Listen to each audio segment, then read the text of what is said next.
Muchas gracias a la Fundación Ortega y Gasset Argentina, a Marta Campomar, Inés Viñuales, Roberto Aras, a todo el staff de la organización de este congreso. Gracias también a la Fundación Ortega Marañón, a Javier Zamora, por haberme permitido estar acá con todos ustedes. Gracias también a los amigos del tango, que de seguro ayer acabaron tarde o no acabaron y hoy han tenido la amabilidad de venir acá. Y, por supuesto, a todos ustedes, que también están acá pudiendo estar en algún sitio más interesante que en Buenos Aires no faltan.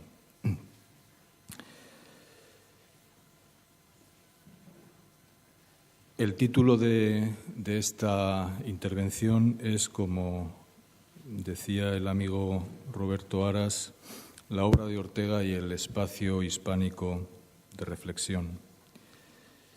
Y quizás se pregunten ustedes qué es eso del espacio hispánico de reflexión.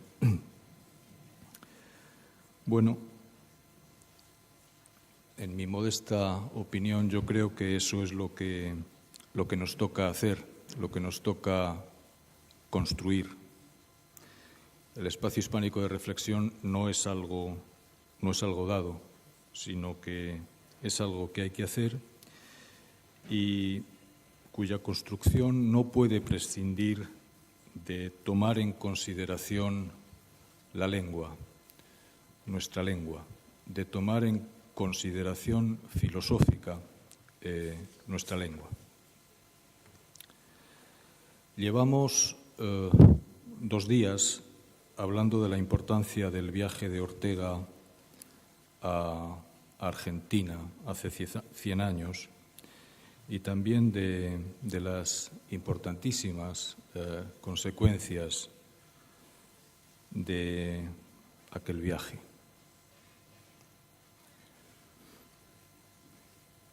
Lo cual está muy bien, desde luego.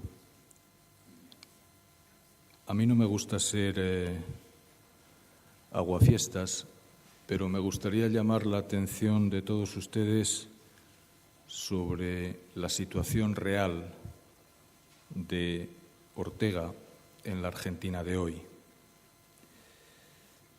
Y interesándome un poco por este aspecto, lo que he constatado es que Ortega no está en la Universidad Argentina y que ha quedado descolgado, podríamos decir, de los planes de estudio de la filosofía acá en las universidades argentinas. Esta es la situación real. Yo creo que deberíamos partir de aquí. Deberíamos empezar hoy, quizá pensando en mañana, allí precisamente donde Marta Campomar ponía fin a su libro, un libro muy importante, pero que deja pendientes una serie de cosas de cara al futuro. Ella ha dicho repetidamente que lo suyo, que su trabajo lo ha hecho ya. Yo espero que siga también contribuyendo a lo que queda por hacer. Porque lo que queda por hacer yo creo que está muy bien diseñado en el último capítulo de su libro. En ese capítulo en el que recoge esa serie de intelectuales o filósofos que de alguna manera, en una medida u otra, han recogido la herencia del pensamiento de Ortega acá. Allí están, entre otros, como no, Francisco Romero, Julio Noé, Eugenio Pucciarelli, etc.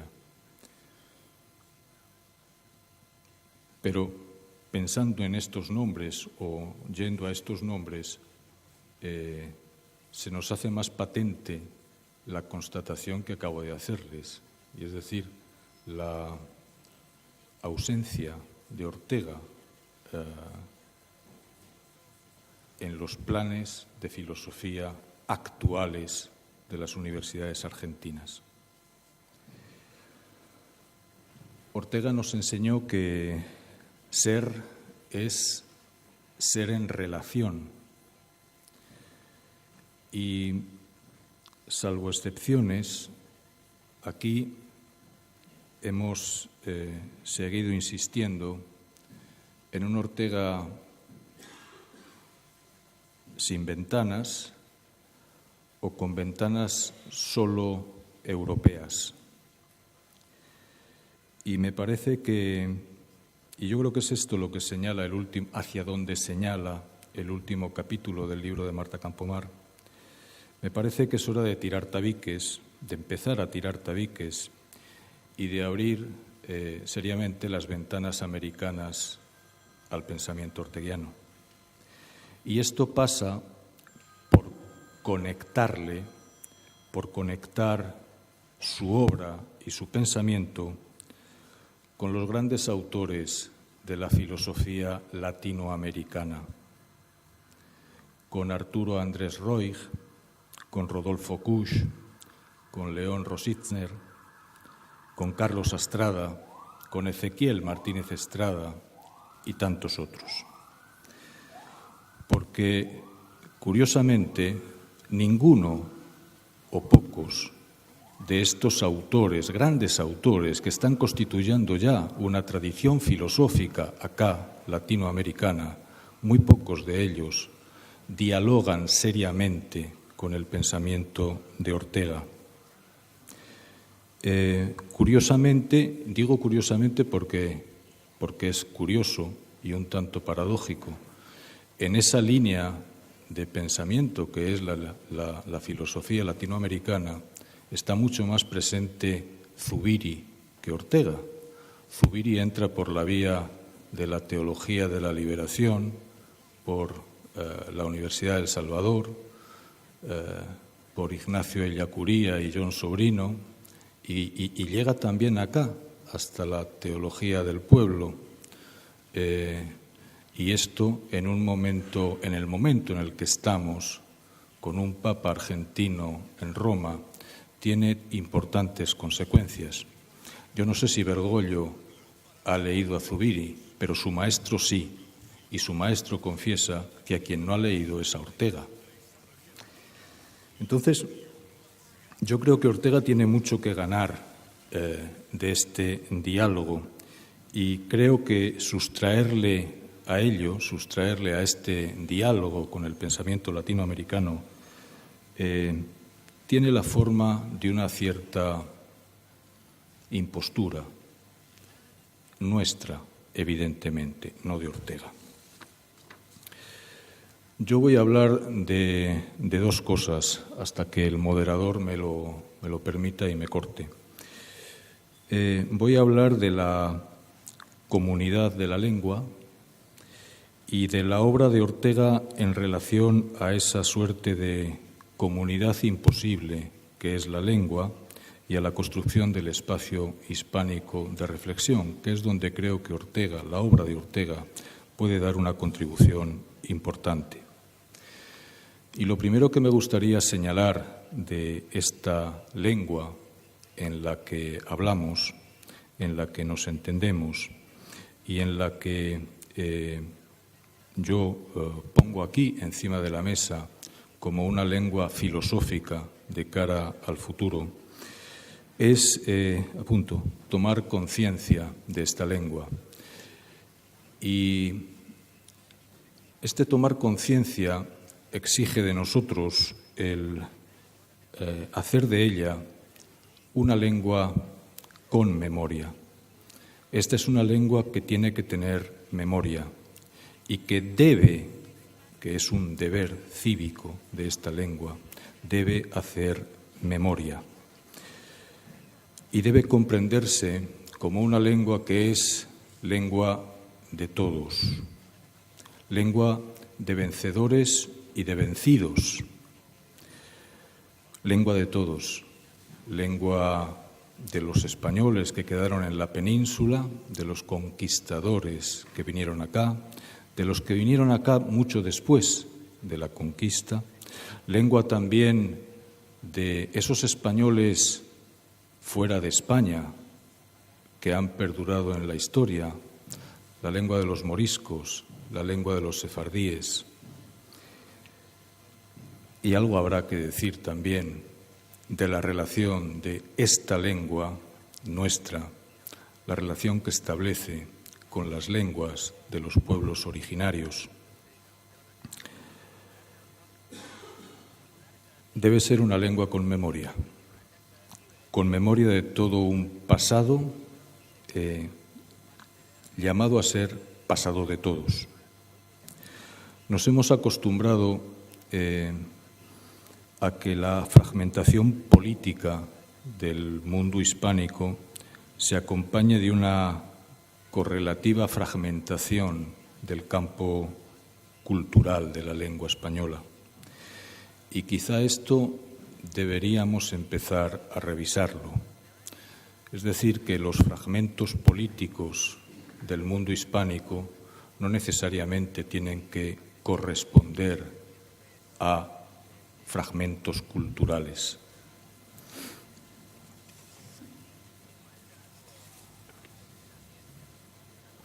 Quede claro que llamo la atención sobre lo negativo sin ninguna voluntad destructiva.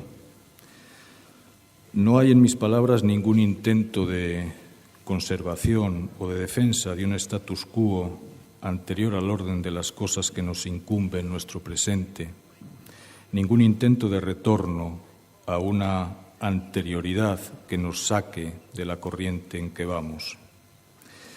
El pensamiento negativo quiere aquí fijar solo los límites, abrir a la conciencia de la limitación, ser un paso previo y necesario en el camino de una mejor comprensión de nosotros mismos y de nuestro entorno circunstante.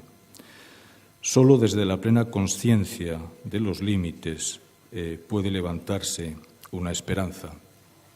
Y yo aquí, en el fondo, he venido solo a echar leña al fuego de la esperanza hispánica, a intentar abrir un cauce entre los límites del mundo de la hipercomunicación globalizada para afirmar una idea de comunidad vertebrada alrededor del centro descentrado de nuestra lengua. Forzando un poco una imagen de Borges, podría decirse que la idea de comunidad imposible de la lengua sería como una circunferencia cuyo centro estaría en todas y cada una de sus partes, que es como decir que no estaría en ninguna de ellas. Es obvio que no hablo de ninguna comunidad política, nueva o restaurada que sea, de ningún proyecto panhispánico que pretenda articular los vastos territorios de la pobreza en los que se habla nuestra lengua, porque conviene no olvidar que se trata de una lengua pobre, sino de un vasto espacio cultural poblado de afinidades y de diferencias y ligado por la débil trama de la lengua. Un campo muy débilmente ligado, sin duda, pero en cualquier caso y de todos modos, ligado por los resortes de una lengua común. La lengua se constituye aquí como una base necesaria, pero no suficiente, una base que permite apuntar a una utopía, o si prefieren, hacia un sueño imposible. Mirar hacia ello sin sentir vergüenza, pues no se trata de ninguna nostalgia del orden pretérito de las ideologías, ni menos aún de ningún retorno a ninguna suerte de casticismo hispánico. Es más bien la utopía de la lengua o el sueño imposible que alberga en ella, algo que se gesta en la lengua y que busca un cauce de afianzamiento a través de la trama débil de los lazos que nos constituyen. No es, en fin, un lugar para llegar, sino un modelo de comunidad que en su constitutiva imposibilidad tire de nosotros hacia una superior elevación de nuestro espacio cultural en el concierto geopolítico de nuestro tiempo. Una comunidad imposible, sin duda, porque lo posible queda del lado de acá, de un límite que hoy no nos es dado superar, simplemente porque no está en nuestras manos. Y el punto no es si podrá estarlo algún día, eso ya se verá. De momento, lo que sí tenemos a mano es la aguja de marear que señala hacia el norte, hacia ese norte imposible. Y esa aguja de marear es precisamente la lengua. En la lengua nos reconocemos, no cabe duda. No sé si nos reconocemos como hermanos o como primos o como qué, pero a mí me es claro que cuando hablo con un chileno o un argentino o un mexicano, además de hablar, además de la efectiva comunicación que establecemos, se está operando entre nosotros una suerte de reconocimiento que tiene que ver con lo originario que late en el fondo de esa lengua común, con la forma interna de la lengua, por decirlo con una terminología humboldtiana. Y ya sé que el problema de la identidad es muy arduo y demasiado complejo para ponerlo aquí ahora encima de la mesa.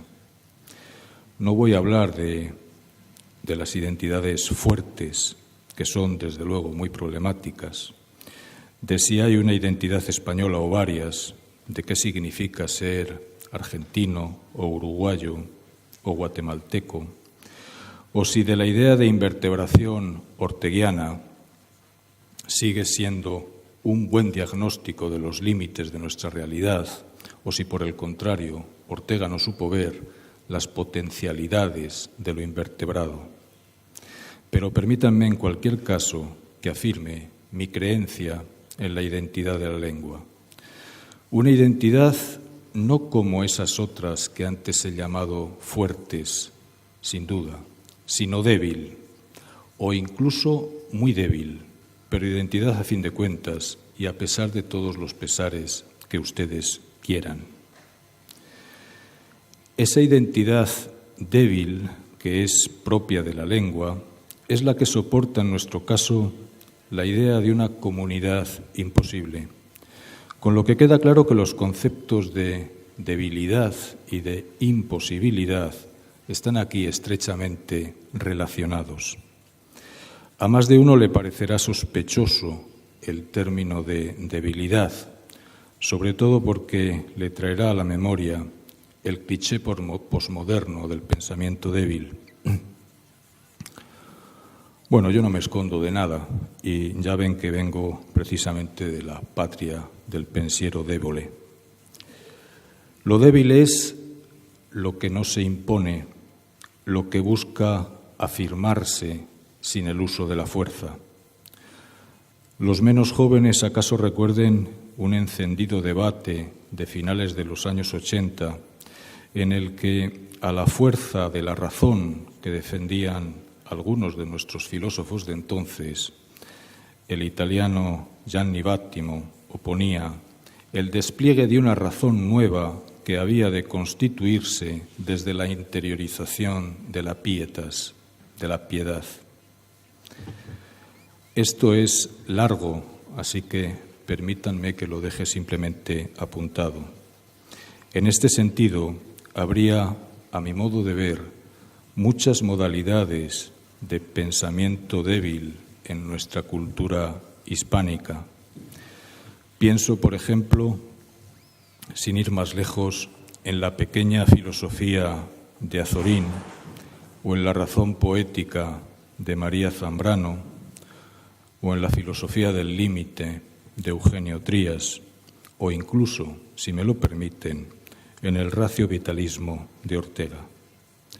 Lo que importa subrayar ahora es que esa debilidad no podrá traicionar nunca el horizonte de la imposibilidad, porque no se trata de hacer posible lo imposible, sino de velar porque lo imposible siga siendo el consejero áulico de la vida presente. Somos hispánicos porque es imposible. Porque es imposible serlo, pero también porque para nosotros es imposible ser otra cosa.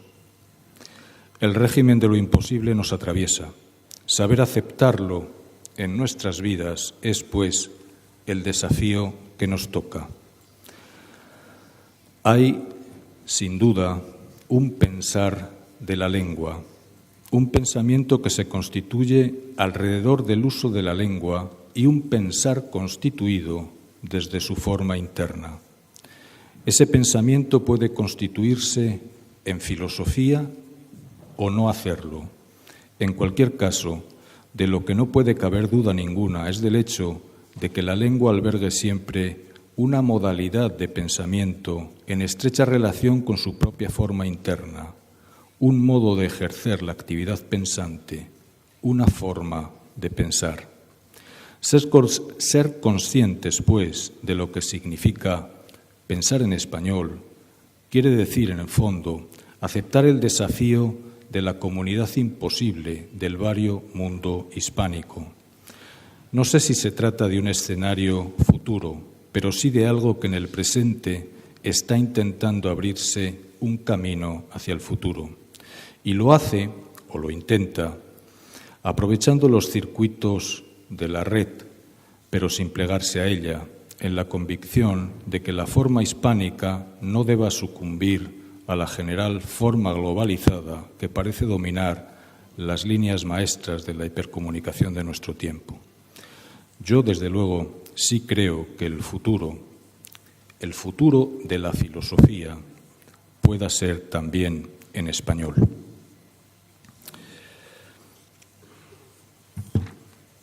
Para mí, lo he repetido en muy variadas ocasiones, Ortega es, sin duda, el filósofo de ámbito hispánico más importante en absoluto.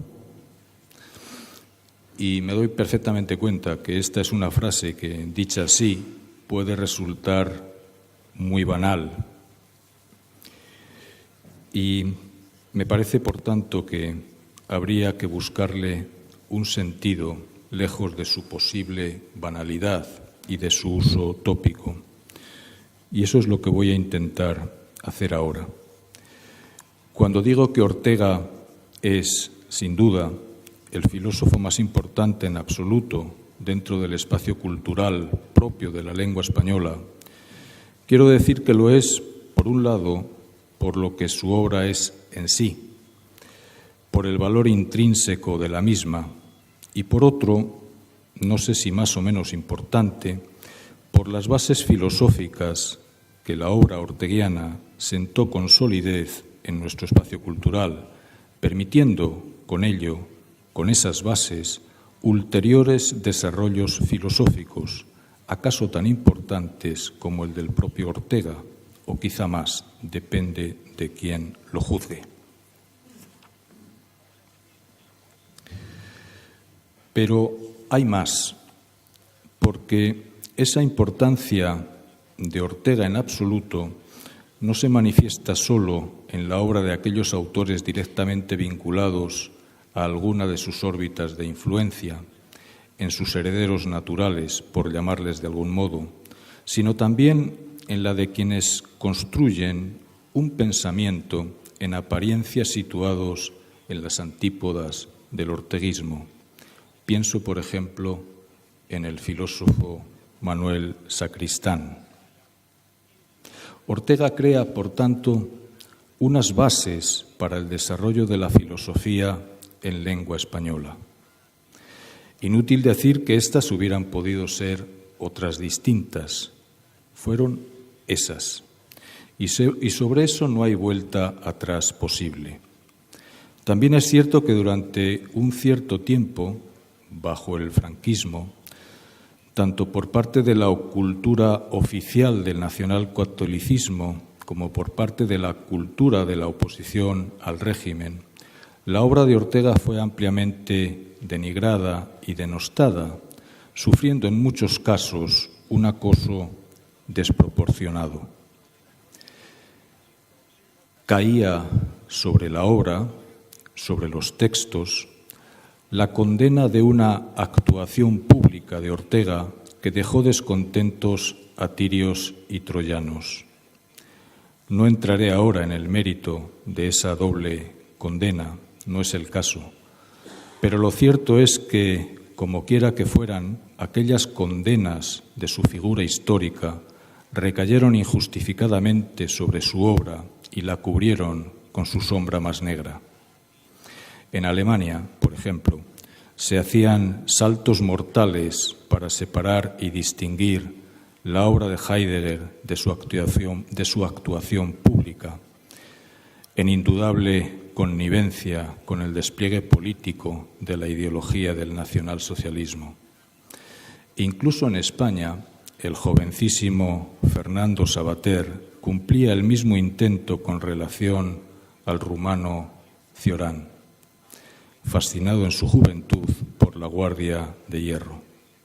Pero el caso de Ortega aparecía distinto.